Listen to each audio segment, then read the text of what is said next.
Welcome to the Banker Lamp. Please enjoy the video. You're starting now. First, confirm your Android version and at least 1 GB free storage because the APK and cache need space. Next, make sure you're signed into the Google account tied to Play Store so installs work. If not, add it in settings.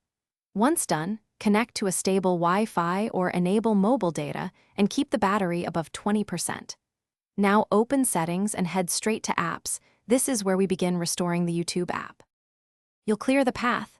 Open Settings, go to Apps, and find YouTube. If YouTube appears, tap Storage, then clear cache and clear data to remove corrupt files. If it's a system app, choose Disable, confirm, then re-enable to reset permissions. Next, open Play Store, search YouTube, and tap Install or Update. If it's not listed, install via Play Store App Info. Make sure to restart the device after installation. So service finish strong.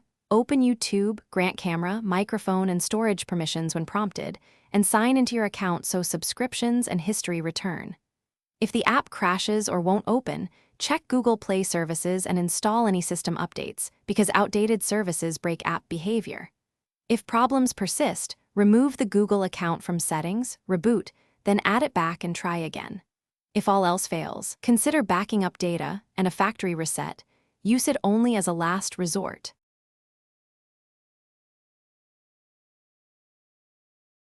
Thanks for watching. If this was helpful, leave a like and consider subscribing. See you next time.